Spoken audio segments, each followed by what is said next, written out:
دہشت گردی کے کئی واقعات جو ہیں رونما ہوئے ہیں. بظاہر شروع میں تو یہ لگ رہا تھا کہ معاملہ سیٹل ہو رہے ہیں کسی طرح. جو اہل نظر تھے ان کو اندازہ تھا کہ چیزیں شاید اتنی سموتھ نہ رہیں. ٹی ٹی پی کے دو ایلیمنٹس بڑے کلیئرلی آئیڈینٹیفائی کیے جا سکتے ہیں. یہ ایک انتہائی خطرناک ڈیولپمنٹ ہے. ملٹی پرونگڈ اسٹریٹجی ہے جو پاکستان کو استعمال کرنے کی ضرورت ہے.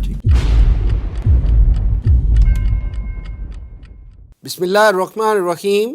السلام علیکم ناظرین، میں ہوں وسیم احمد اور آپ دیکھ رہے ہیں تازہ ترین خبروں پر تبصروں اور تجزیوں کا پروگرام زمانہ گواہ.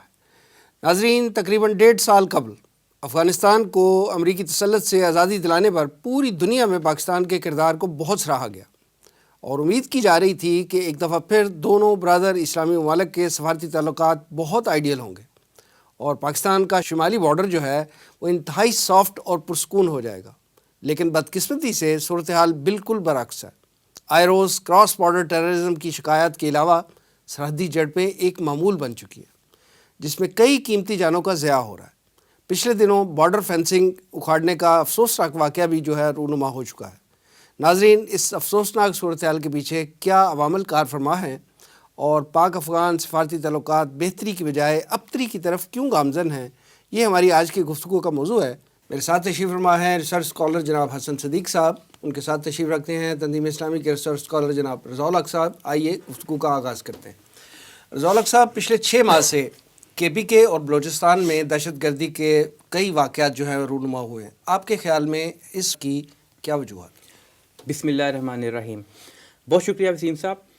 وسیم صاحب، جو سرکاری اعداد و شمار سامنے آئے ہیں ان کے مطابق، میں کے پی کی ہی صرف بات کرتا ہوں آغاز میں، کے پی میں گزشتہ 1 سال یعنی سال 2022 جو کہ اب ختم ہونے کے قریب ہے، اس کے دوران تقریباً 220 کے قریب دہشت گرد حملے باقاعدہ پولیس کے اوپر کیے گئے. 220. اور اگر اس میں آپ ملا دیں باقی ایجنسیوں کے اوپر، جس میں فوج کی ایجنسیاں بھی ہیں، دوسری جو جسے لا انفورسمنٹ ایجنسیز کہتے ہیں وہ بھی ہیں، تو یہ تقریباً 750-800 کے قریب جا کے بنتے ہیں. اور اس کے اندر تقریباً 116 تو پولیس افسران کو ہی شہید کر دیا گیا، اور کل ملا کے دیکھیں تو لا انفورسمنٹ کے تقریباً 200 کے لگ بھگ لوگ جو ہیں ان کو شہید کیا گیا. جو اگر آپ دہشت گردوں کی بات کرتے ہیں یا وہ لوگ جنہوں نے یہ حملے کیے اور جو اس کی پلاننگ کر رہے تھے، جو پورا یہ معاملہ چلا رہے تھے، تو کہا جا سکتا ہے کہ یہ مبالغہ نہیں ہوگا کہ تقریباً 450-500 کے قریب ان لوگوں کو بھی گرفتار کیا گیا، پکڑا گیا. ان میں سے پھر جو انٹیلیجنس بیسڈ آپریشنز کی بہرحال جو خبریں سامنے آئی ہیں، جو اعداد و شمار سامنے آئے ہیں، اس میں جتنے تقریباً ہمارے لا انفورسمنٹ ایجنسیز کے لوگوں کو شہید کیا گیا، تقریباً اتنے ہی ان لوگوں کے یعنی کہ جو دہشت گرد ہیں یا ملیٹنٹس ہیں ان کو بھی ہلاک کیا گیا. ساتھ ساتھ یہ کہ کس قسم کا اسلحہ ان سے برآمد کیا گیا اور کس قسم کے اسلحے سے انہوں نے یہ پوری کارروائیاں کی جو دہشت گرد ہیں، اس میں دستی بم 350-400 کے قریب وہ برآمد کیے گئے، خودکش جیکٹیں، RPG، راکٹ لانچرز، یعنی کہ جدید ترین اسلحہ، اور یوں کہہ سکتے ہیں آپ کہ بہت بڑے پیمانے کا اسلحہ تو نہیں لیکن میڈیم رینج اسلحہ جو ہے ان کے پاس موجود ہوتا ہے. ابھی حال ہی میں جو واقعات آپ کے سامنے آئے ہیں، ایک لکی مروت کا ہے جس کے اندر آپ نے دیکھا کہ تھانے کے اندر بموں اور راکٹوں سے حملہ کیا گیا اور 4 جو ہے وہ پولیس اہلکاروں کو شہید کر دیا گیا. پھر میران شاہ میں اندر واقعہ ہوا، اور خاص طور پہ جو بنو کے اندر CTD کا ایک جہاں پہ پوچھ گچھ کی جاتی ہے، ایک بلیک سائٹ کہہ لیں CTD کی، وہاں پہ جو ہائی ویلیو دہشت گرد موجود تھے ان کے ساتھ انٹیروگیشن کی جا رہی تھی. وہاں حملہ کرنا، ان کو ہاسٹیج بنانا، اور ابھی تقریباً 48 آورز کے بعد SSG والوں نے وہاں آپریشن کر کے اس کو کلیئر کروایا.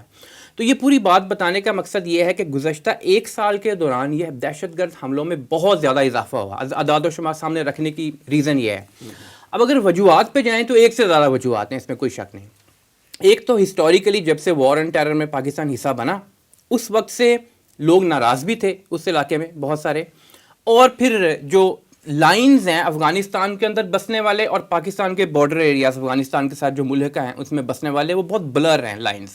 تو مطلب ایک فیملی کے کچھ لوگ وہاں ہیں، کچھ یہاں ہیں، صدیوں سے ان کے رشتہ داریاں بھی چل رہی ہیں. تو یقیناً ایک جو دونوں سائڈز کے اوپر جس قسم کا کیوس تھا، اس نے بھی افغانستان کے کیوس نے یہاں انفلٹریٹ بھی کیا، یہاں پہ وہ رس کے بھی آیا، آپ یوں کہہ لیں اس کو. ساتھ ساتھ یہ کہ جب یہ مشرف دور کے اندر خاص طور پہ لال مسجد کا واقعہ اور اس سے پہلے ڈما ڈولا کا جو معاملہ ہوا تھا، تو وہاں پہ پھر ایک باقاعدہ ٹی ٹی پی کی صورت میں ہمیں ایک لہر نظر آئی. اب ٹی ٹی پی کے دو ایلیمنٹس بڑے کلیئرلی آئیڈینٹیفائی کیے جا سکتے ہیں. ایک وہ تھے جو کہ ریونج کے لیے، بدلے کے لیے، انہوں نے کہا کہ ہمارے پورے فیملیز کو یا خاندان کو یا ہمارے علاقوں کو تباہ و برباد کر دیا گیا، ہم بھی بدلہ لیں گے اسٹیٹ سے. کچھ ایسے تھے جو اس علاقے کے اسمگلرس تھے، کچھ پھر انڈین انفلوئنس کے ساتھ اور امریکی انفلوئنس کے ساتھ، امریکہ تو وہاں موجود تھا، تو انہوں نے یہاں بسائے بھی آ کے، لوگ ان کو سپانسر بھی کیا، ان کو فائنانس بھی کیا. تو وہ سارے لوگ مل کر بھی انہوں نے ٹیررزم بڑھانے پہ، پھر آپ نے دیکھا کہ وہاں پہ 2 فوجی آپریشنز بھی کیے گئے جس میں کافی حد تک معاملہ کلیئر کر دیا گیا.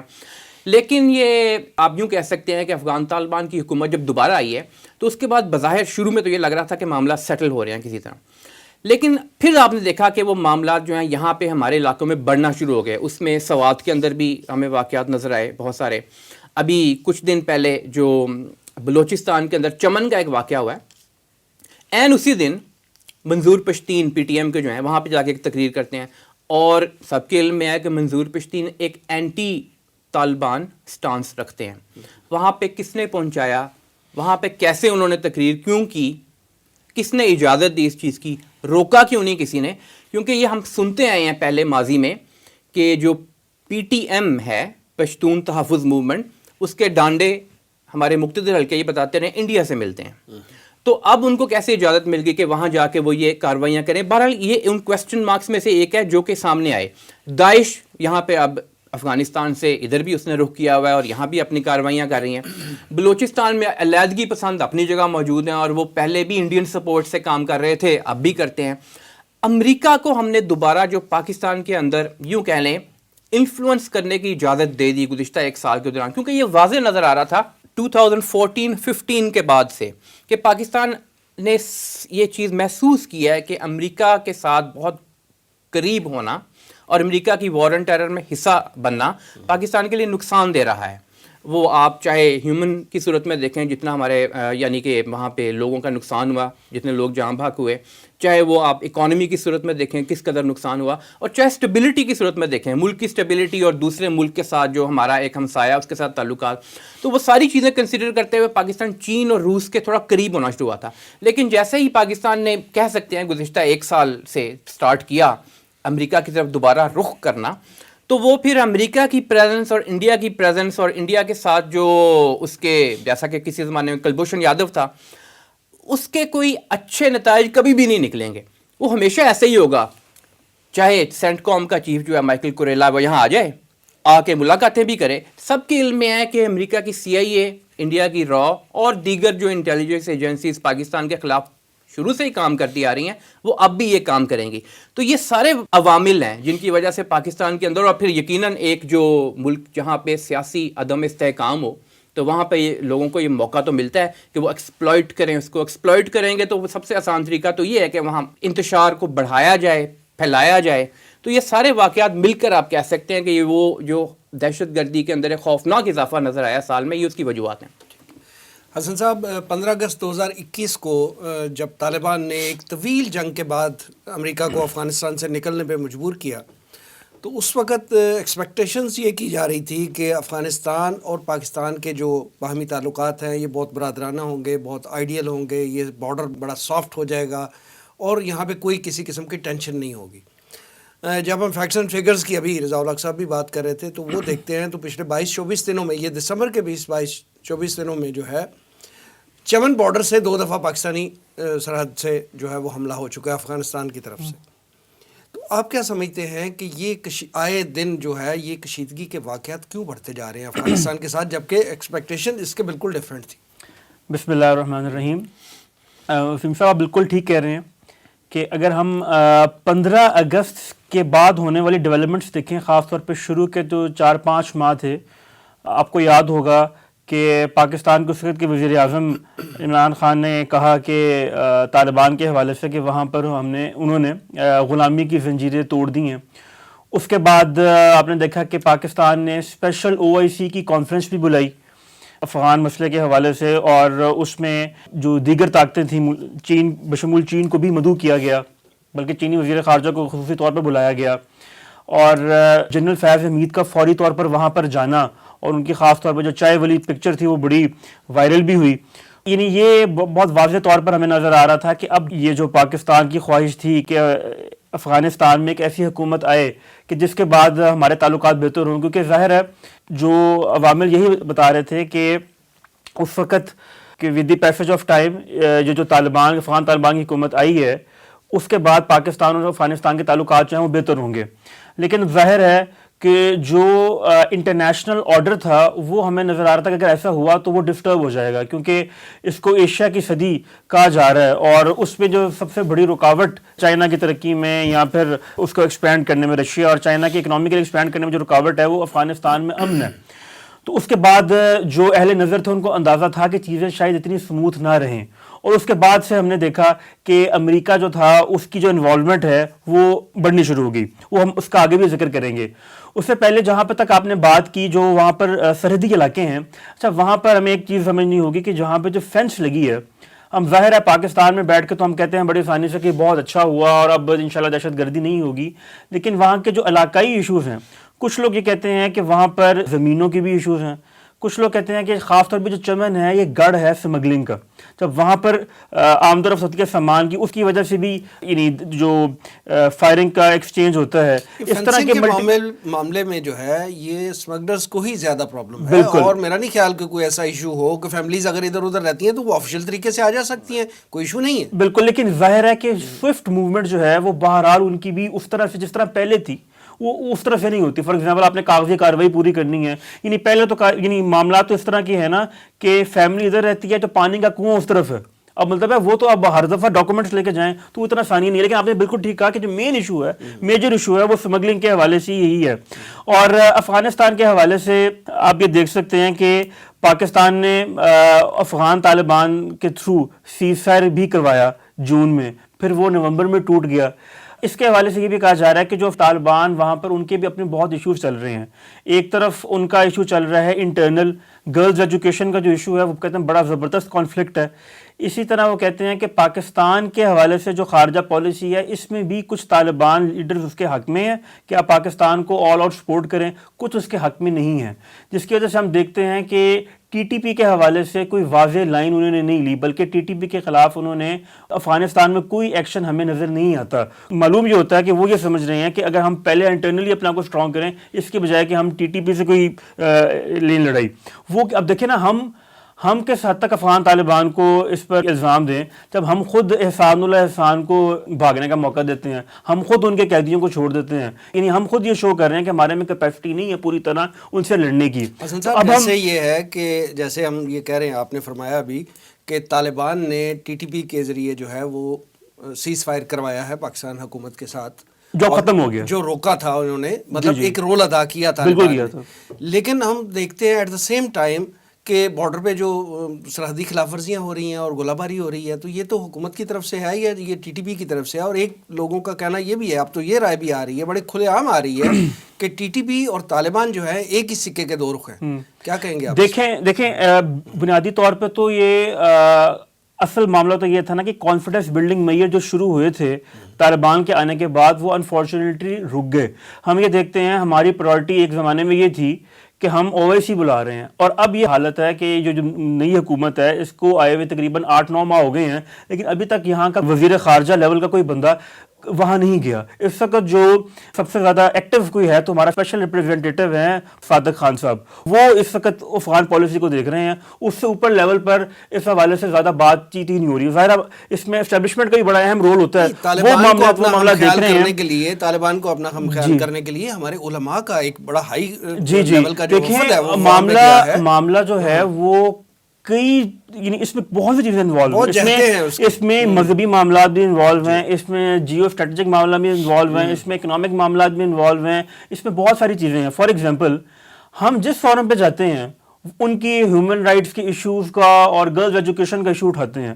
اور بلکہ جب امیر خان متقی چند ماہ پہلے پاکستان آئے انہوں نے یہ بات کہی، پاکستان میں بھی آ کے کہی ایک تھنک ٹینک سے خطاب کرتے ہوئے کہ ہم نے کبھی بائیڈن کو نہیں کہا کہ ٹرمپ کو بھی کابینہ میں لیں. یعنی 3 باتیں کرتے ہیں نا، وہ ایک ہیومن رائٹس ایشوز کی بات کرتے ہیں. یعنی صادق خان صاحب نے بھی پچھلے دنوں ایک رپورٹ پیش کی 16 ماہ کی پروگرس رپورٹ، اس پہ انہوں نے 3 ایشوز اٹھائے افغان طالبان سے، جو تینوں ایشوز پاکستان کی نہیں ہیں. یعنی ہماری ڈپلومیسی کی ویکنس دیکھیں، ہماری ڈپلومیسی ان سے کیا ہو رہی ہے کہ آپ گرلز ایجوکیشن میں توجہ دیں،